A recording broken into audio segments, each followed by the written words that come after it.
Pack leaders, this is an update on the auto tuning bot part 3. We're making some pretty good progress. It's starting to flow through.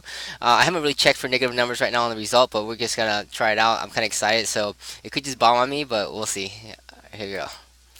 All right, so I've gotten the perturbant optimize working, so it does the first step, and I'm gonna step through. There's like a little alert, so I can kind of monitor the status. So as I click OK, it'll progress through.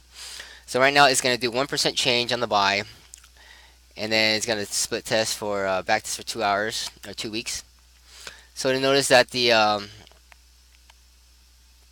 8.5% improvement from the last position was negative, and so is it greater? Yes. Oh wait, that's not right. All right, that should be right. So let me let that clear out. So then it's gonna keep going. It should have saved that, and it keeps going again. So then it compares like, hey, well, did it improve? Um, yes, it did.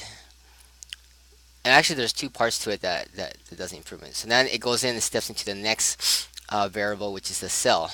So it's going to start to do that. And back test again. Did it improve? Oh, yes, it improved. I don't know why it didn't show me my current, so I need to get that sorted out. There you go. Is it improving? No, it didn't improve, so it's not going to keep that change. Let's go on to the next list, which is the stop loss. I haven't worked out the issues when the number is zero. It just kind of it has to be non-zero in order for it to improve this. So it's gonna step through the zero part. I'll probably gonna add later on where it just adds like a 1.1 to it.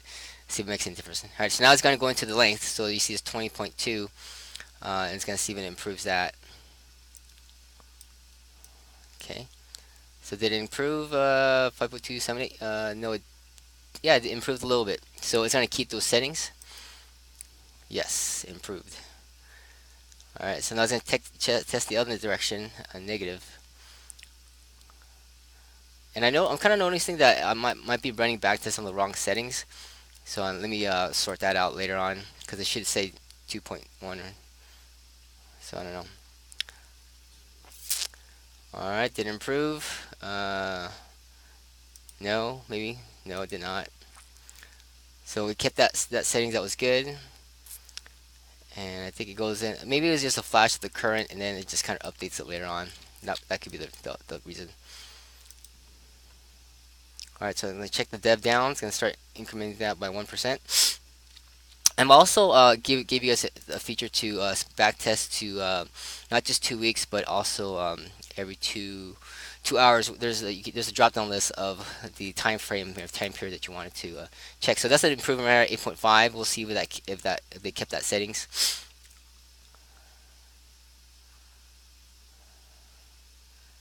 Yes. Did it improve? Yes, definitely. 5.3 to 5.28. It's going to keep those settings. Yes. So it's going to go ahead and keep those settings and progress through. So that's kind of the basic gist of it. Once I let this go full blown, and you don't have to you don't have to keep clicking on this thing. It will just keep running through all the way through. If there's any single improvement, it'll then keep the settings and run it through again until eventually there's no improvement running through all 13 independent, is it 13 or 12 independent variables. Okay. So now it's kept at 8.5. So it's going to keep progressing with 8.5 until it keeps improving. So on and on and on. So 8.5 did improve. No, let's scratch that. We're going on to the next variable. Okay. All right. So as this starts to go, um, we're then going to then switch over to the moving average type. So what I've had it set up is so that it's gonna go in and change every single variable here. Oh, I can't go to it. It's going to change every single variable. Once it finds the best for that moving average type, it's going to switch over to the next moving average type and then check out all those numbers too. And so we're going to have a table of different moving average types and the best ROI that we can get out of that. And then it's going to pick that out of the table. On top of that, as you kind of see, there's some features. We'll then pick the best settings, and there's some full candle close, allow mill cells. We'll kind of swap through those two and do a final check to see if there's any improvements by switching out the check marks. And if it doesn't, then it'll just keep what we have, or if it does, it'll keep what we have implemented. And if that continues to improve, then it will have a finalized settings, and we'll go from there. So that is basically it. Hopefully, you guys are excited. I think as I progress, yeah, I'm still gonna stick to the time frame of Friday. I'll be done with it, and then I'm gonna probably get over to my group on Monday so they can test it out and give me any feedback on this tool.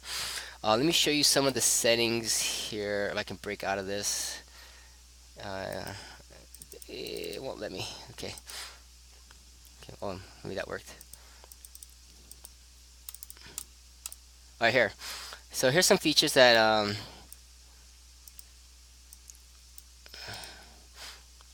it's kind of clunky. I can't really adjust the thing. So here's the back test range that you can switch out. Okay, so you could switch it for every 2 hours, whatever the test range is.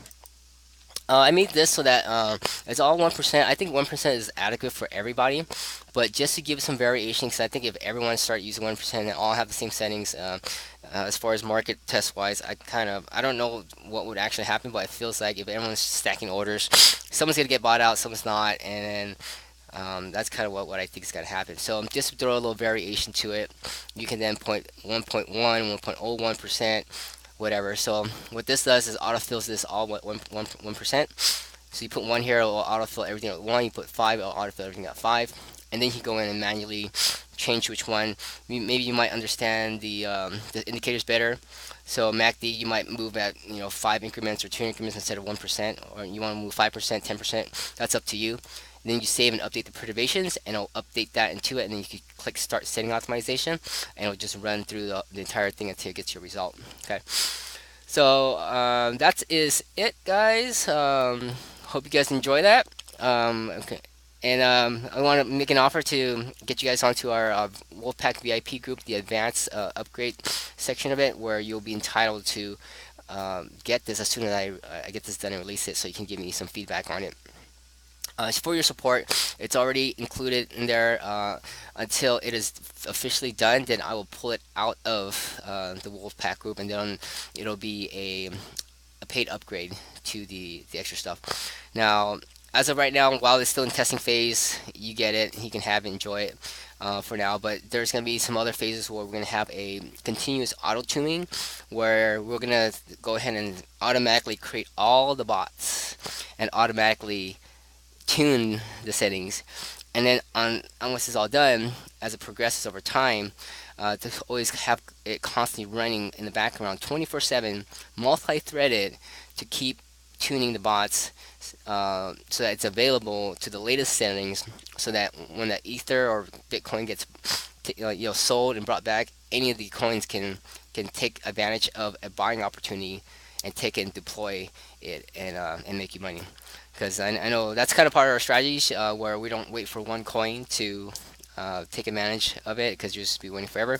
Deploy all the bots, make money, make the trade, then you can sell it out to do whatever you want, pay the bills, take the kids out, or save up on a coin that you really enjoy. Okay, all right. So take advantage of that below before I actually go live on it, and you'll be able to lock in your savings. All right, thank you, and have a good one.